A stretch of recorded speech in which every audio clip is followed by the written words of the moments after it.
Welcome to National Park Stamp Quest, a show about stories we carry home from America's national parks, one stamp at a time.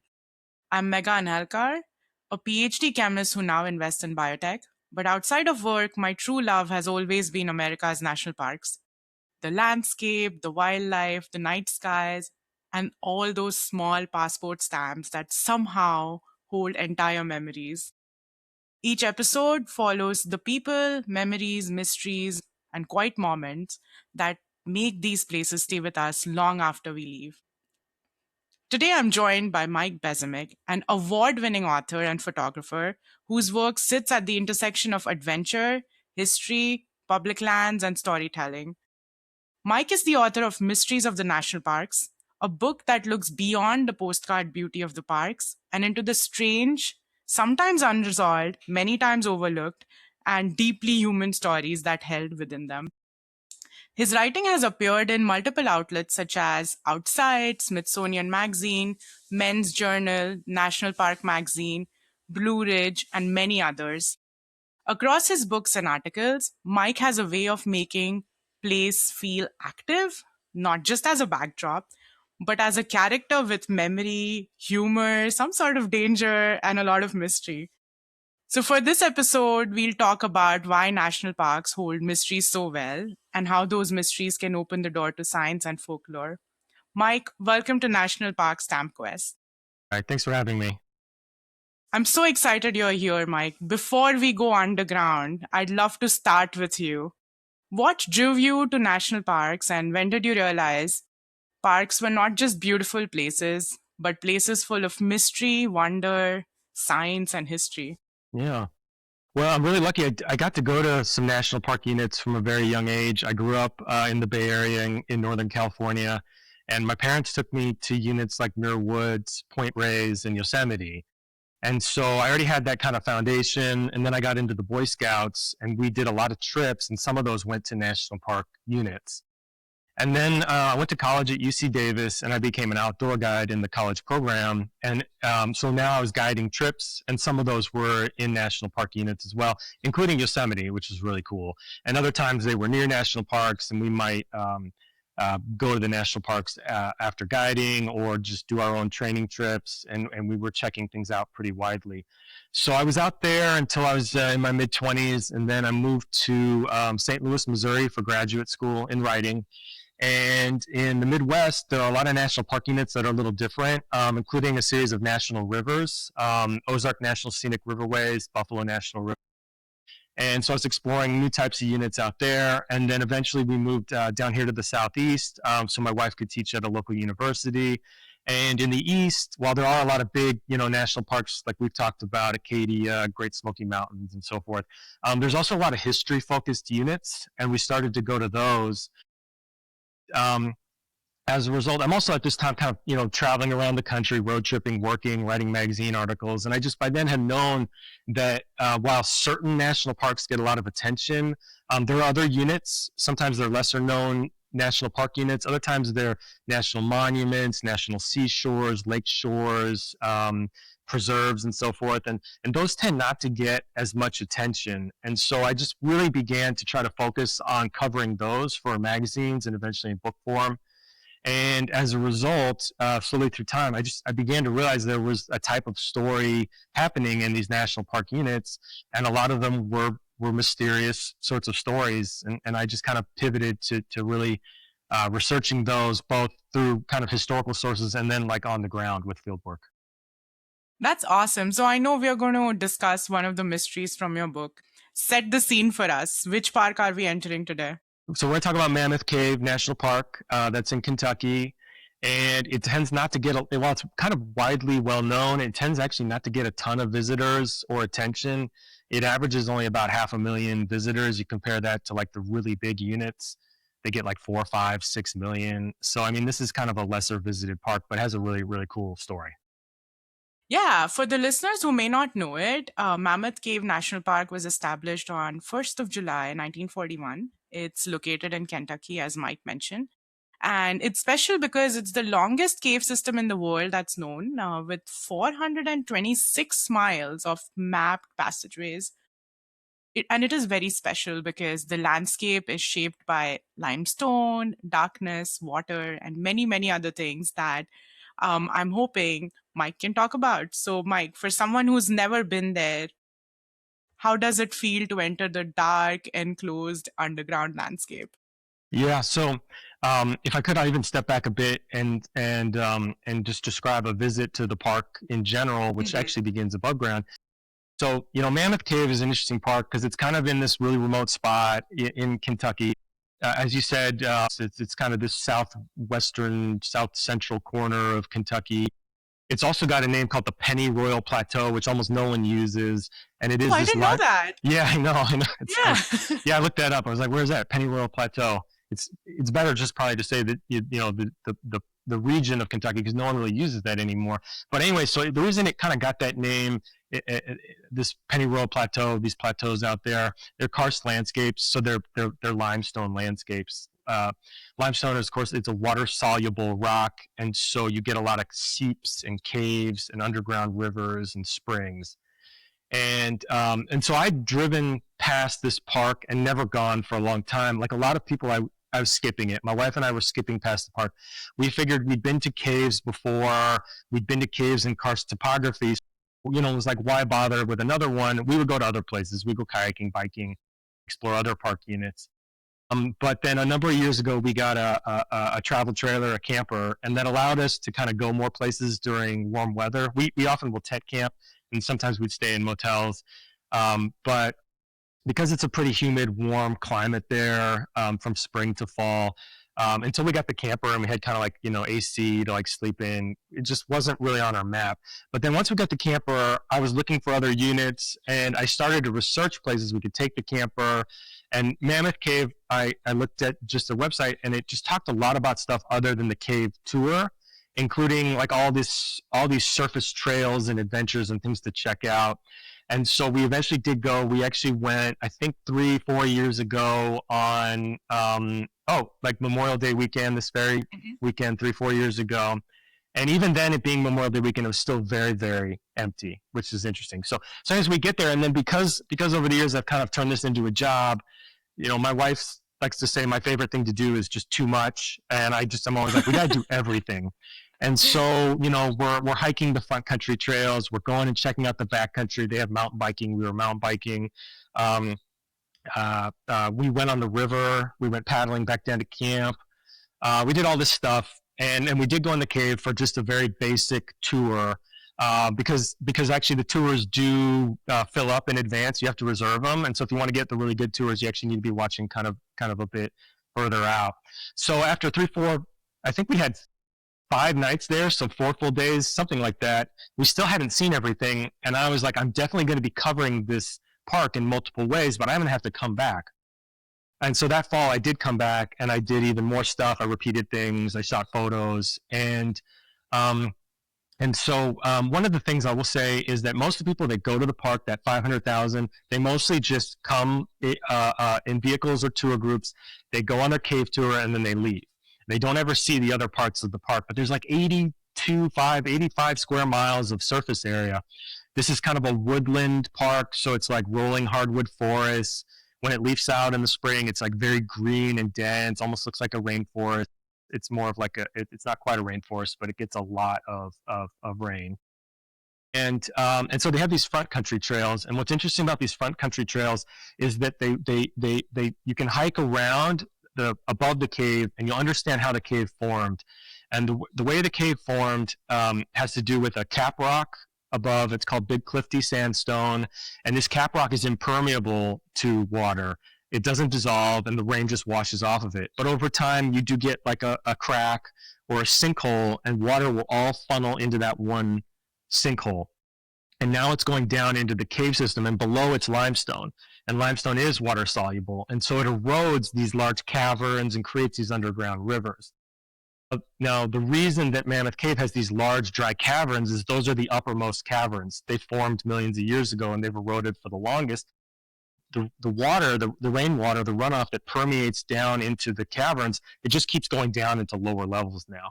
Eventually, it finds its way to the lowermost level, and then it comes out in these springs. And these springs at Mammoth Cave, you can hike around and go to them.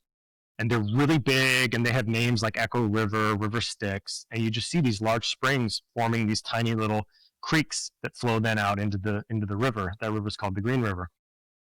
So we did all that first. So when we went down into the cave, it was like we already kind of had a really good understanding of why this cave is here, why it's so special, why it's unique. It just made that tour a lot more exciting. I love that. What I love is especially your background in geology, because I think the way you read Mammoth Cave is very different from what a lot of other people, including me, have had a visit. And I'll be honest, I went to Kentucky and I did so much caving that I hiked very little. This trip was tacked on with Smoky Mountains, and my friend and I, we did like 6 different tours. And then we went to Mammoth Cave, and unfortunately I didn't have time. So you're painting a picture for me that I did not know existed.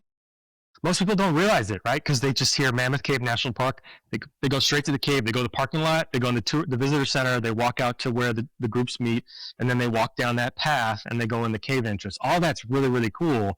But all this other stuff on the surface is just so great. And so that's why I ended up spending over 2 trips, something like 10 nights. I spent 10 nights at Mammoth Cave during 1 year, just really trying to just figure everything out about this park as much as I could. And then, of course, one of the things at that point, I was already working on the Mysteries of the National Park book. So everything I'm doing, I'm often doing it from a few different angles. I go to the park, I'm thinking about the adventure travel, outdoor adventure travel qualities, and I write up articles about that. And then the Mysteries of the National Park for the book, I'm trying to think, well, can I find a mystery? And now that very first visit, I was kind of, I'm looking around. What is, I'm often asking, while I'm kind of asking about the geology, I'm really asking, what's this park all about, including the landscape, the adventures, what makes it unique. And I'm also kind of looking around for mysteries. And I did figure the mysteries probably were in the cave, right? Caves they're dark, mysterious, they're hidden from sight. So we had a limited number of guided tours we could pick because we hadn't planned ahead enough. It had all come together pretty fast, and we ended up on just a really basic intro tour with a history theme. Now, by chance, our tour that day the tour guide was really nice, but he was typically the kids' tour guide. And so I liked him. He was really funny. He had all these corny jokes, but by chance, the other people on the trip were from guided bus tours, and they were an older group, and they hadn't had lunch, and so they're actually a little cranky, and they were not quite clicking with the tour guide, and no one was asking questions, and we were getting a lot of kind of humorous, childish anecdotes, and I'm just I'm not going to get to know the mission. I mean, I'm kind of listening to the tour, and there were some, things found, and there's some questions about why ancestral Native Americans were mining in the cave, and all those things were interesting, but I wasn't finding a single dominant mystery. Now, after the tour, I go up to the ranger because I'm just going to ask, maybe there was something, that wasn't on the tour that he didn't mention, and I just say to him, he's a really tall guy, and I just say, hey, I was just wondering, are you aware of any mysteries in the cave? And then I swear he kind of almost puts his arm around me like I'm a little child, and he goes, well, buddy, when you think about it, aren't caves just really mysterious places in general? And I'm like, yeah, man, but I'm looking for an actual mystery that I can put in the book. I mean, I didn't actually say that part. I was just okay. So I leave that first visit going, there's a lot more to Mammoth Cave than people realize. I have to come back. I actually start to already talk, I think, to an editor. Hey, I'm seeing really cool stuff here. I think there's a lot more adventure travel potential. I'm going to go back in the fall. And this time I went back, I allowed even more time. I think I just went to one of the smaller tent camps out on the side of the park where you can just stay as long as you want. And I was I'm going to stay until I find this mystery. So then I joined other cave tours. I joined the Violet City Lantern Tour, which is so cool. And that I recommend. Did you do that one? I am scared because, at one point during the tour, if you remember, the rangers will take all the lights out. And Yeah. And it's silent, and I could hear my own blood vessels. And I say that as someone who loves scuba diving, but I could hear my own blood flowing through, and I was so scared. Yeah. So I'm glad you did the lantern tour. I don't know if I would do that. I think darkness is the only thing that sort of scared me. Like I said, I won't survive in the outdoors, Mike. Yeah. If I'm lost alone. So. Well, and parks are kind of, they're not completely safe. They're more, moderated way to enter the outdoors and so forth. And Mammoth Cave, I think, is a really good example of that. So I come back, I do those tours. In the end, where I find the mystery is actually while I'm going through the visitor center, and it was something that kind of had lurked in my head, but I didn't quite understand the history of it, which is we don't actually know the true length of Mammoth Cave. We have that number that you mentioned earlier, but that is actually just a minimum estimate. It could be much, much higher than that. And I was like, well, that's weird. Why do we not know the actual length of the cave? And that has a lot to do with the topography of this park and how the passages were discovered over time. And so in the end, I begin to research the cave exploration history of Mammoth Park. And what I realize is that while we take for granted Mammoth Cave is the longest, it's only in the last 50 years that was actually known. And before that time, it was a different cave in a different part of the world. I believe it was actually a cave in Switzerland that was the longest. And Mammoth Cave was just thought to be kind of unique and interesting with big caverns, but it wasn't known to have so many passages. And the reason this is the case has to do with this interesting topography of Mammoth Cave. So while it is a karst landscape, big cliffy sandstone, it is found on certain ridges, and underneath these ridges are the really big caverns of Mammoth Cave. Between the ridges are these valleys, and in those valleys, the cap rock has eroded away. And so the cave caverns under the ridges are really big, but in between in the valleys, underneath those valleys, these are really narrow, small, often wet passages. People have to crawl through them on their hands and knees. It takes hours to get through. And so if we go back into the 1800s, mid 1800s, when the park starts to first get explored, people are finding the big caverns. They're kind of following them around, and they find little passages. And they start to go, man, there's so many caves, and people start to wonder, well, maybe they connect. So after World War II, there is a group of cave explorers who begin to wonder, could we maybe, through our cave exploration, link up these cave systems? And if we do that, then perhaps we may have the longest cave network in the world. And so they embark on just this crazy adventure story to try to link them. And it is it's everything you would expect. I say it's like trying to climb Mount Everest, but it's an underground Everest. And so mountain climbing, we know a lot about. We can watch it. We can see from afar as the climbers go toward the summit, but caving's all out of sight. And so many, many people do not know this really amazing, mysterious adventure story, which is they're going, how long is Mammoth Cave actually? And then they just do everything they can to try to figure it out. And I mean, it just takes years and years of exploration to figure out that Mammoth Cave is the longest. Maybe we should tell our listeners that we still don't know if the whole park is mapped out. That's right. That's right. Yeah. I mean, there could be passages underneath other passages, between passages. They continue to explore to this day, and they're finding a couple more miles of new cave every year. And so, right now the number is, I think you said 420s, right? 420-ish. Yeah. But it could be 600, I mean, we don't know. It could be 500, it could be 600. They might someday find a passage that links to some other cave further away, and it could be 1,000. That's probably a little high. But, I mean, we don't know. And that's what I think is so cool about this park. So it's not just some cave that was found. It's a cave that is being found. It is being discovered still to this day. Still a live document. I have a question for you. Given your background, do you think the cave is still being formed?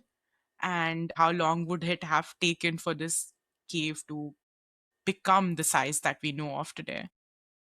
That's a good question. So, I mean, it's taken millions of years. I don't have the number in front of me, but it took many, many millions of years for it to form, right through the slow trickle of water. First, the water had to break through the cap rock. Then, once it did, more water found its way through the first sinkhole and begins to erode. And then, with time, more sinkholes form. So, what I would say is that the cave is still developing that we know, but other caves that we do not know may very well still be forming. And new caves could form in this area, this Pennyroyal Plateau, this karst landscape of Kentucky. Someday, another thing that's interesting is that, let's say there's another cave system, maybe on private land somewhere outside the park, and that cave has continued to develop.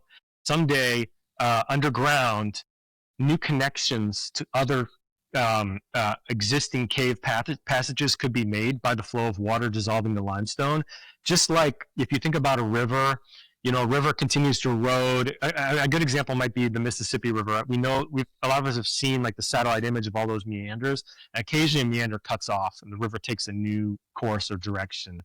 And the same thing's happening underground, but it's entirely hidden from sight. So we don't know exactly. But yeah, that flow of water. So maybe there's a creek draining underground somewhere, and eventually it will connect to one of those existing rivers in Mammoth Cave, and suddenly a new passage could open up. That I would love to double click on the limestone aspect. We know it is water soluble, but there are other caves that exist. I'm blanking on the name that is very close to Mammoth Cave. I think it's like 4 miles out, private land, but it's a Yeah. moist cave. It's like Yes. Luray Caverns where Yeah. you can see the stalactites, stalagmites, and you Yeah. can see water droplets, right? Yeah. Do you have any theories or, in case they happen to connect or anything related to that? Because this is such a dry cave. When you walk in, Yeah. there's this waterfall-ish thing right at the entrance, and that's the only water you see. Once you enter the cave, it's super dry. Yeah. Yeah. So Mammoth Cave's upper chambers are dry, but the lower passages are wet because when the runoff comes in, it quickly finds its way down through that path of water that you're describing and gets down into the lower passages. So the wet cave, while there's a lot of factors that could be in play while a cave might be dry versus wet, eventually that wet cave, as it continues to erode down lower passages, eventually that water may move out of that upper chamber, and that cave could become dry. Now, it also has to do with like the plumbing above ground and the source of water. Like if it's, let's say it's a creek that always runs versus like a kind of what we think of as like an ephemeral drainage, right? Just only runs when it rains versus a creek that has enough water that's always running year round. So a lot of times, like I said, it is kind of complicated, and I have to probably look at, the hydrologic research that's being done on all those specific caves. But yeah, eventually, like some wet caves could become dry if they have enough limestone, down at depth, that the water will continue to erode out that upper cavern, eventually move, like creating a path. And sometimes old sections of cave will get bypassed, right? So the water used to move through them, but now how to describe it, like upstream in that passage, maybe it cuts like a new channel that cuts down directly into that lower subterranean level, and so now the water's moving down below, and that's kind of what happened with Mammoth Cave in really general terms, which allowed for those upper chambers to become so dry. The water found a different route, and it bypassed around those big caverns. I believe in longevity. So maybe we live to be 500 and then we can go back and see what happens to the caves, because I am very curious how they reshape themselves, right? Yeah. No, I mean, that's a really good, thought. I mean, like if ever we get, what is it, like, space travel hibernation and go on a long trip for like centuries, you could come back and see geology developing, right? We get to see some of it, some of the like, sudden things like flash floods, and we kind of can see different levels of like stages of like, say, a watershed development, creek headward erosion, blah. I'm doing that thing I told you I sometimes do. I just start blabbing out like jargon. I was going to interrupt you and be like, can you tell our listeners what you mean? Well, yeah, I mean, that's why one thing I like about geology is it's a very creative science. It's very mysterious, because we're trying to like look at what we see now and extrapolate out millions of years into the past to understand how things got to the point that they're at. And I know, having had a conversation with you before recording today's episode, I know you care about conservation as well, as much as everyone who loves national parks. I think responsible recreation is important for that reason, right? You go to these national parks, whether it's Grand Canyon, whether you go to Canyonland, whether you go to Mammoth Cave, you'll see so much difference in how they got made to what they are.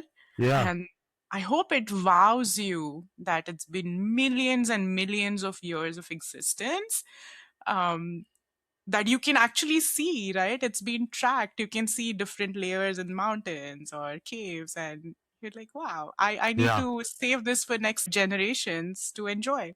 Yeah, I definitely agree. I mean, going to some of the parks I mentioned earlier from a young age, obviously Yosemite, I know you said you like Yosemite.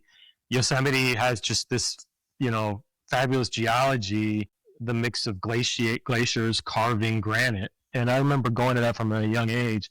And while I'm sure I didn't understand a lot about it yet, gradually you pick things up, you go to museums, you read the national park info placards, and you start to learn about it. And then, of course, going to the redwoods as well. That is such an interesting story, right? I mean, redwoods can be thousands of years old, hundreds of years old, thousands of years old, or they were chopped down and then they're gone, and we see these massive stumps. And so, I mean, when we think about the progression involved to getting these, for the landscapes to form, and then for the creation of the parks, I completely agree, right? These are very special and unique places that need to be preserved. And one thing about the US is that we have this just massive park system.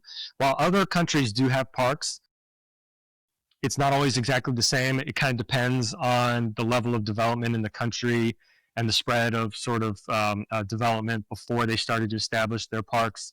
And here, a lot of the parks were preserved in a relatively undeveloped state. And so as a result, we just have so much of that. And we just, in general, have a very diverse nation when it comes to different landscapes, geology, and ecosystems. Absolutely. And, I will just say every country that has tried to preserve nature the way it is in whatever shape or form, whatever their version of national park is, I'm still thankful. Yeah, I understand there's such a huge balance between, there's a thin line between tourism and people having to earn a paycheck yeah, and also preserving things just the way they are. yeah, And I'm still thankful. And I hope through this podcast and otherwise through your books and everything, people learn how to value what we already have in existence and at least arrest it from denaturing further. yeah. But this was such an exciting mystery. Guys, you should read the book. There are many other stories in there which Mike talks about, not just national parks, not just the 63 designated ones, but he talks a lot about other national park services and monuments in there. So you'll enjoy the book. Um, all right, Mike, what are you working on next? Is there anything fun or interesting our listeners would love to know? Yeah, so while I was researching Mysteries of the National Parks, one of the topics I began to research was the Lewis and Clark expedition. I ended up not including it in the book because I quickly found a lot of interesting things, and so I kind of set it aside. But I was reading about these different mysteries, and they involved different expedition members. But there was one mystery that didn't involve an expedition member, but involved a Native American explorer. His name is pronounced Moncacht-Apé or Moncacht-Apé. So the question I was researching was, why was it that Lewis and Clark expected to find such an easy crossing of the Continental Divide at the headwaters of the Missouri River? And among other things that I kind of found in this early stage was a historian named David Lavender, who said, well, maybe it was because of the story of Moncacht-Apé, who described a easy crossing of the Continental Divide at the headwaters of the Missouri River.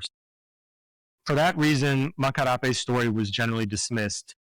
A little bit of just kind of details about it. He claimed that sometime around the late 1600s, perhaps the 1690s, that he traveled across the entire U.S. continent. He was from the Yazoo Nation in the Mississippi River Valley, that's near present-day Vicksburg.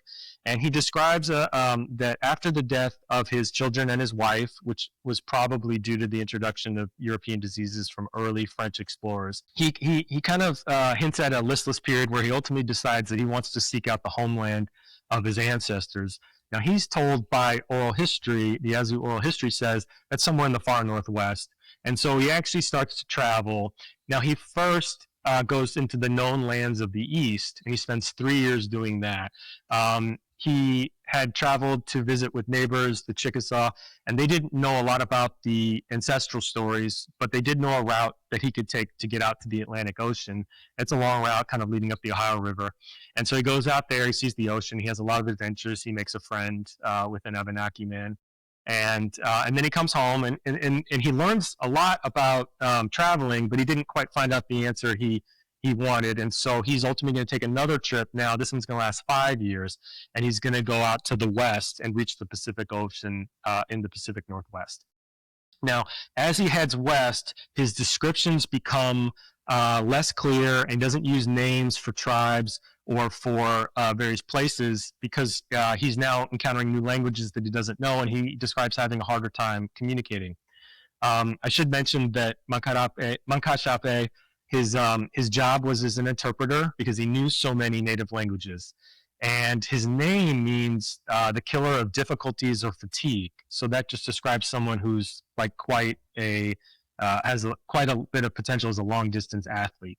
And so, yeah, just to aside, the reason why I kind of stumbled a little bit on his name is that Moncacht-Apé or Moncacht-Apé, he was Yazoo. The Yazoo are culturally extinct due to a later war with the French, and their language is a lost language. Now, they inhabited the Yazoo River with several other tribal groups, tribal nations, and one was the Tunica. And the Tunica eventually migrated away from the Yazoo River, and they're now down in, I believe, Biloxi area in Louisiana.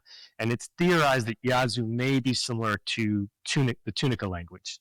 So I have not been able to contact them yet. I have done some research. They have a language project, and then there are some other linguists who have recorded the Tunican language, and so there are some pronunciation guides there. Now, Moncacht-Apé, he tells his story in the 1720s to a French colonist named Antoine Simon Lepage Dupratz, and Lepage writes his name out as Moncacht-Ape, and the E has an accent. So that's a Gallicization of a Yazoo name. And then when I read it, kind of anglicized the Gallicization. So typically English-speaking Americans read it as Moncacht-Apé. French people say Moncacht-Apé. And some hints from the pronunciation of the Tunica language suggest it's even a little different than that. And so that's a really important side investigation on this project. And right now, I sometimes say it one way or the other. I'm trying to work on it. I think it might be Moncacht, and they say the T is unaspirated, so Moncacht-Apé. But I've also talked to a linguist who's a member of the Cherokee Nation and has Natchez ancestry, and he's told me a little bit about the importance of glottal stops and things. And so, not being a linguist, I'm learning a lot about this. And so, right now, I'm not exactly sure how to pronounce it. I think it might be something close to Moncacht-Apé, but maybe the T a little less, Moncacht-Apé. And yeah, and I'm working on it. It is such a cool side story, though. It was when you told me this. You have to research even the names with lost languages. Yeah. And it's interesting because my name is actually Megha, and only the okay.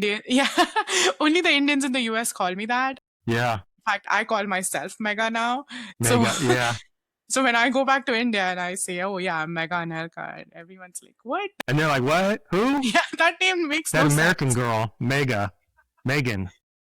Yeah. So I found that story very interesting. Right, I'll let you continue. So he was trying to cross. Yeah. I mean, so I'll just say this: the Moncacht-Apé journey is filled with mysterious side stories because this is a story from such like a time period that's not really well recorded in U.S. history, right? I mean, this is the French colonial period in an inland part of French Louisiana.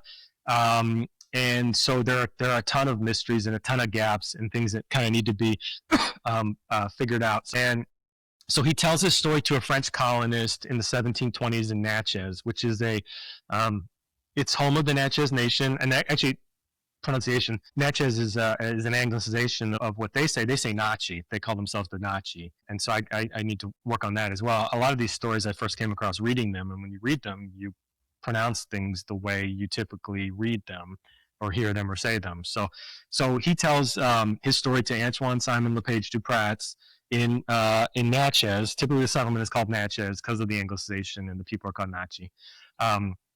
And in it, he's describing his journey, and he says he uses a lot of references to the direction that he's traveling.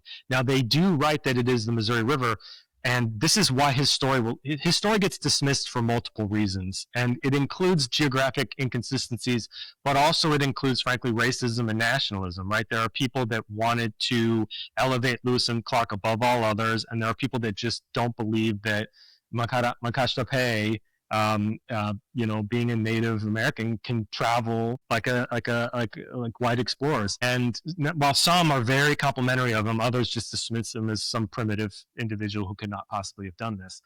And now, where I focused a lot of effort was on understanding the geographic inconsistencies, because I came into it relatively early, reading secondary sources that described why his story was dismissed. And it was because his description of the Missouri River does not match what Lewis and Clark find.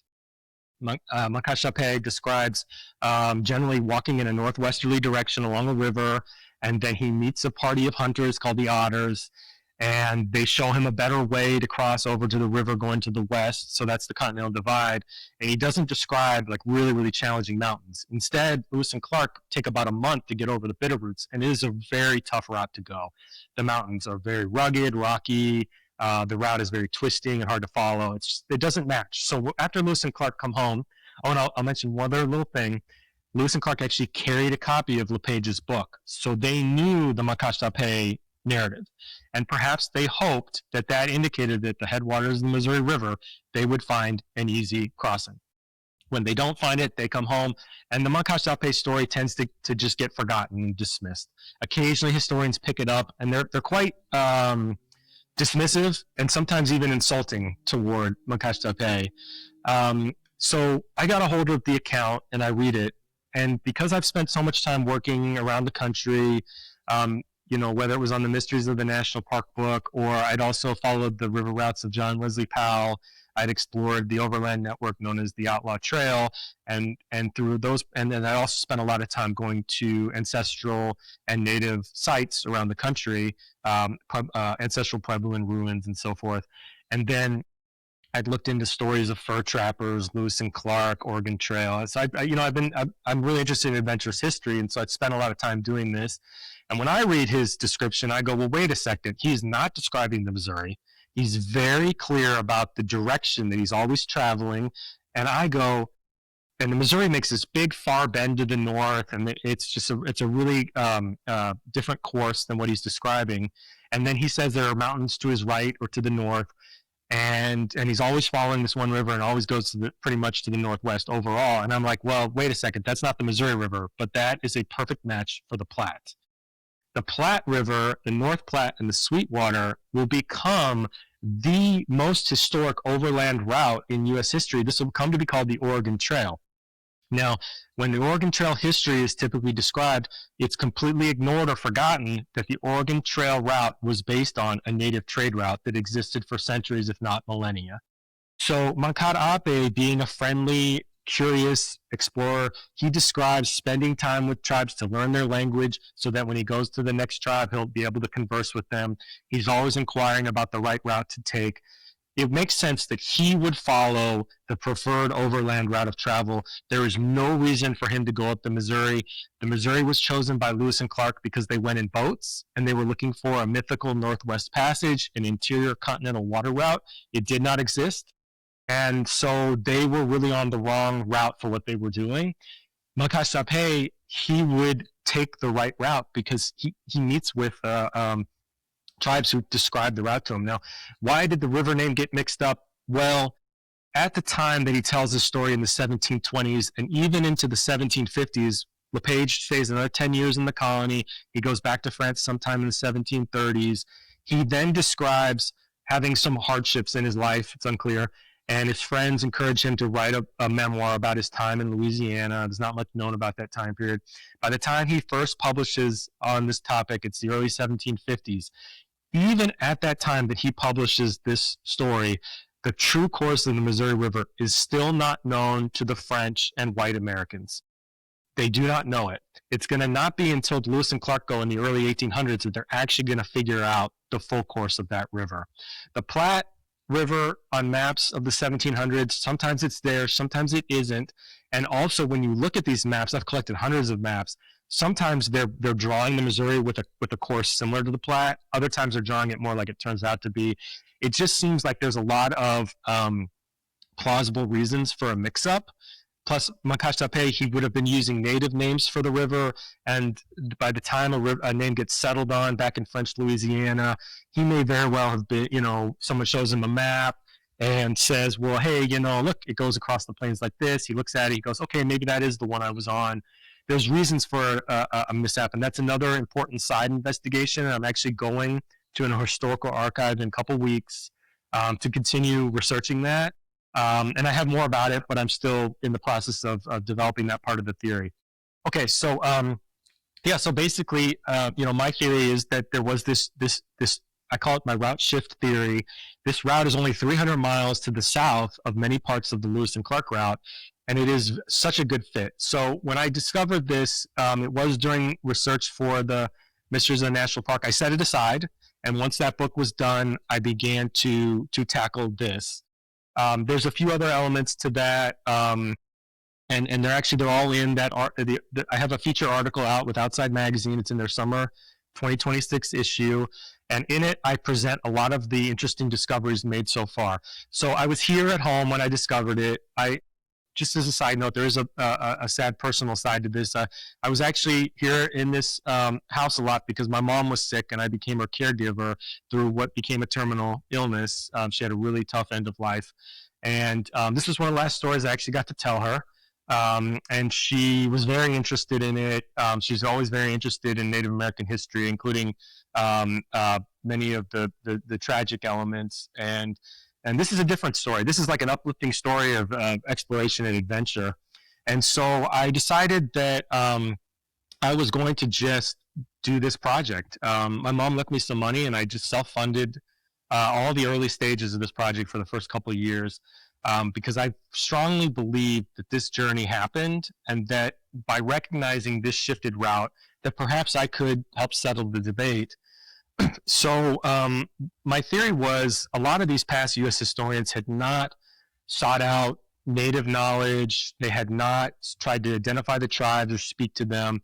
It was very much handled from a Eurocentric, Euro-American-centric point of view.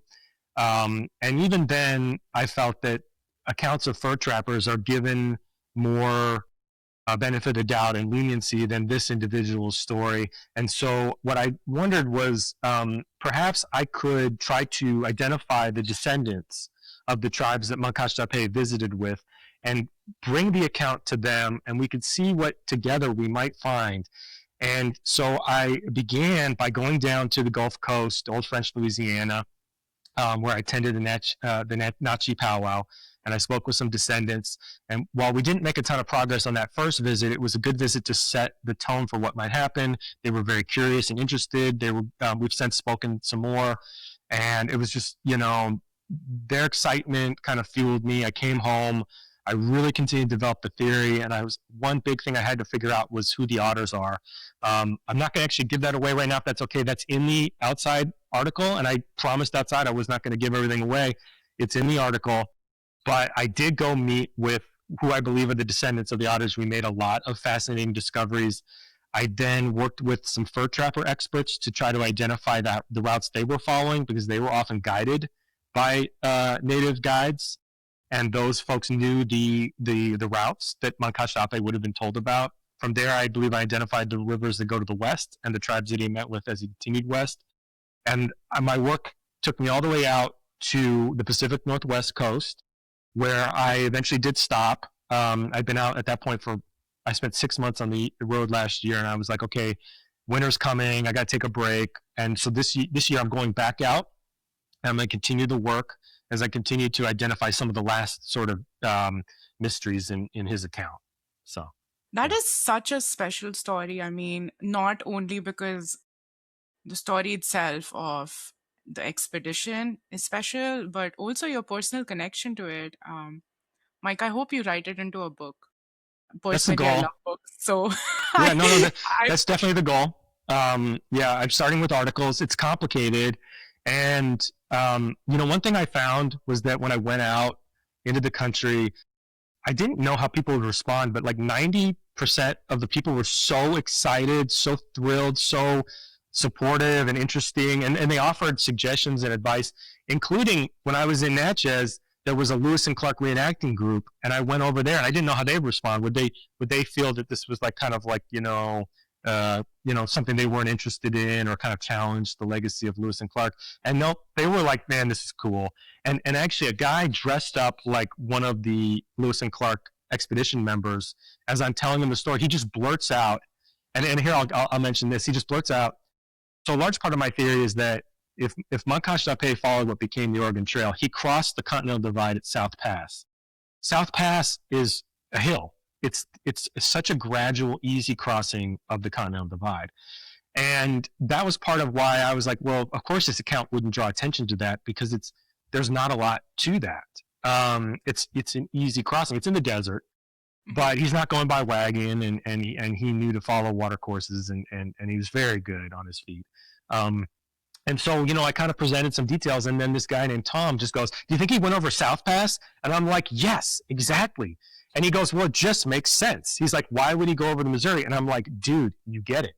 And it turns out this individual, Tom, we've kept in touch. He was a trail builder for Missouri Conservation Department. And he's told me a lot of details about Lewis and Clark. He's connected me to a major Lewis and Clark organization. They're very supportive. They're very excited. So there's a lot of there's a lot of people that are interested in this project. I'm one of them. I believe it happened. I believe that if we give this story a chance and we look at the new evidence that I'm finding with the help of Native authorities, we're going to see that that it looks very likely that he did this trip, and that we can find plausible reasons for the few mix-ups that occurred in the story, including some mistranslations. I'm now creating a new translation. It's a crowdsourced translation made with a number of French-speaking academics. My wife is one of them. And I actually have published that online, and that is at moncacht-apé.com or moncacht-apé.com. While that's hard to spell, you can find that through my own social media, which is mikebezemek.com, or on Instagram, Mike Bezemek, I think it's like at Mike Bezemek, where I just link to these other. I create an Instagram profile that will just like direct you to the website. And there I put a ton of info that provides the background that goes along with the outside article. And yeah, I mean, this is my main thing right now. In addition to, I do my magazine work to support myself. And, I'm going to just keep working this project through articles until I can get a book about it. I am so excited for the book. This story is cool on so many levels, and also you sort of alluded to it, taking the easy way towards the West is quote unquote not exciting, because you're not climbing tall mountains. That's right. But to me, logically, it just makes sense. Why am I going to make my life difficult? Right? That's I'm just right. going to take the easiest route that I can. So I'm very interested to see how the final research pans out. I really appreciate that. Yeah, no, I really do. It's a complicated project. Oftentimes my head is spinning on it. And one of the things that I've really tried to do is try to research, read, and talk to as many Native people as I can to try to understand the differences in how this individual would have thought about his route and where he was traveling and what he would focus on. And one of the things that I think we have to do is so his story does actually intersect with a lot of national park units, and I found a lot of help from national park people, rangers, and so forth.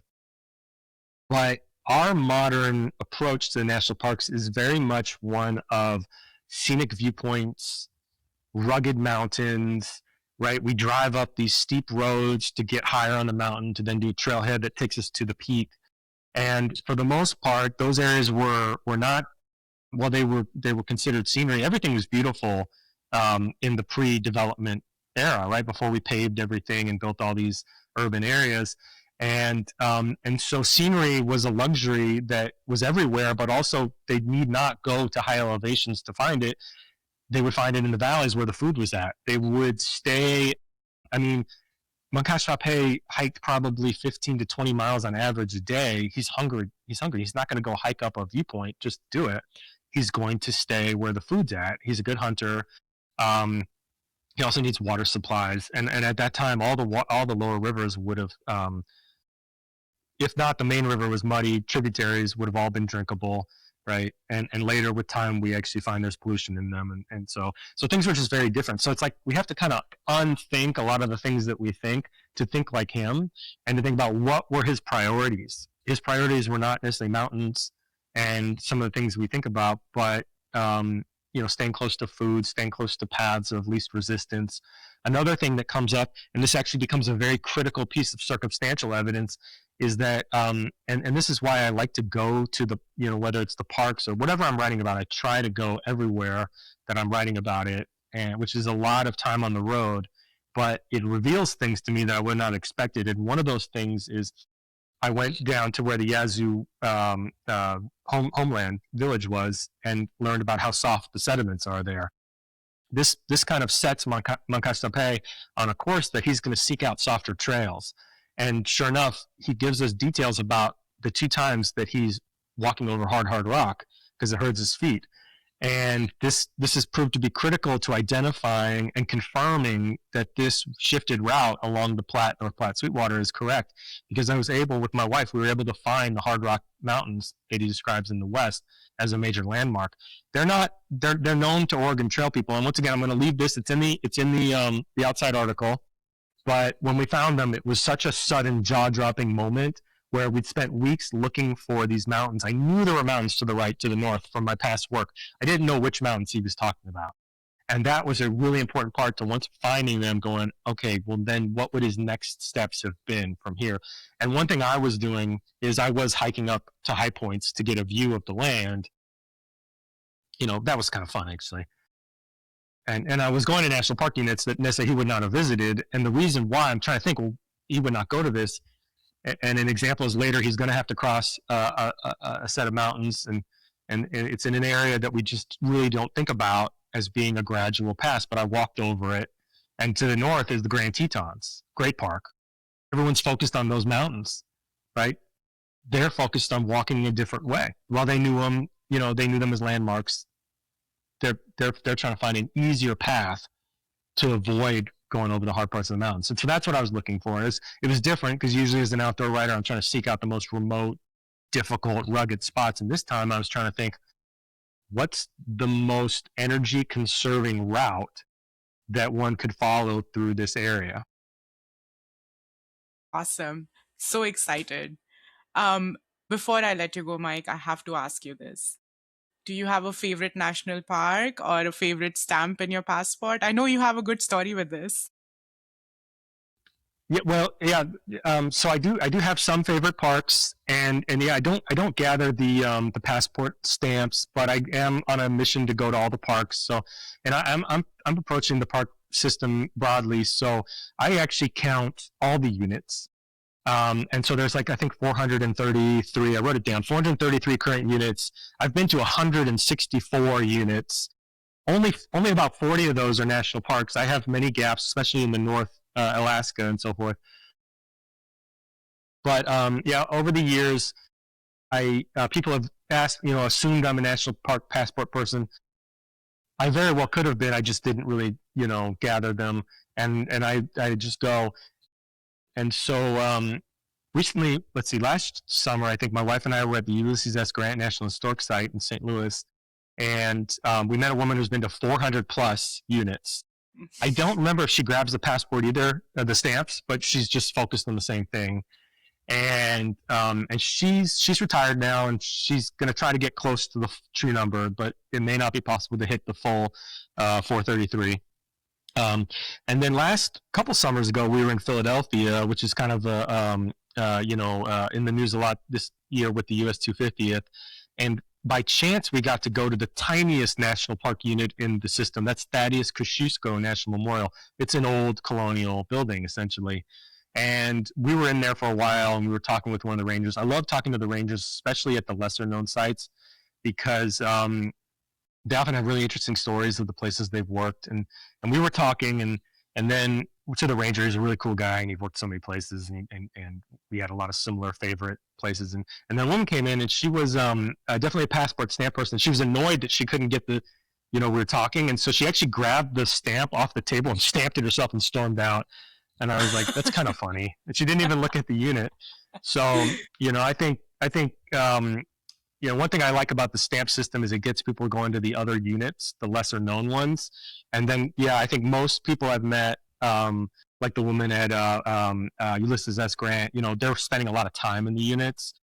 And I think that's really important. And that's definitely my approach. And that's partly why I get to about maybe 10 or 20 new units every year. But sometimes I'm going back to older ones, like I went back to Mammoth Cave because I'm like, there's more to see here. And if I want to cover these parks properly, I need to spend the time in the units.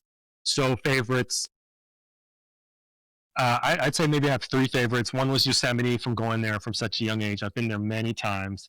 I think you and I both have been to Yeah. Yosemite many times, and there's always reasons to go back. Hmm. And then over the years, becoming a raft guide and a kayaker, I spent a lot of time in Grand Canyon. I've gotten to do the river trip. I've done a private, DIY river trip 3 times, and those were one was 21 days, 23 days, and 17 days. So when you add that up, I've spent something Wow, like 65 that's a days on the lot. river. Yeah. And I've also spent several weeks hiking around the periphery of the canyon, Hmm. backpacking, and then some day hikes as well. And so that's definitely a favorite park. But then another park that I really love, which is not as popular as those, is Canyonlands National Park near Moab. Have you been to that one? Beautiful, It's beautiful, so great. absolutely beautiful. Yeah.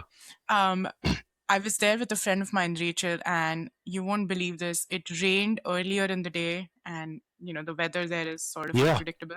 Yeah. Rained earlier in the day, and then we went out to hike, and we saw three triple rainbows. So 9 rainbows in a span of 5 minutes, and Yeah. loved that park. That's So cool. Yeah, I love that one too. Yeah, so I'm going back to that one a lot. My storage nice. unit is in Moab where I keep equipment, and I use it as a base. And I'll explore out like where I swap the gear because I do a lot with bikes and kayaks, and so I'm almost always getting back to that park. I was back there last year, and there's always new things to find. It's really rugged. You can't really get in there in the summer. It's so hot, so you kind of got to go in the shoulder season. And I'll be back there this fall. And yeah, sometimes I'm on the river, sometimes I'm hiking, sometimes I'm biking, but it's always, yeah. So that might be my actual favorite park. All right, so we got one out of you. The first time we spoke to you, you weren't ready to commit to a park. I know. Well, the others are up there too, but Canyonlands is pretty great.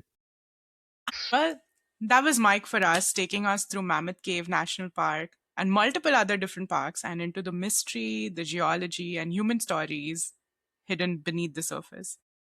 Mike was very kind to give us a signed copy of his book. Drop me a line on our website or Instagram and I'll ship it to one lucky winner. Until the next time, keep your passport close and your stories closer.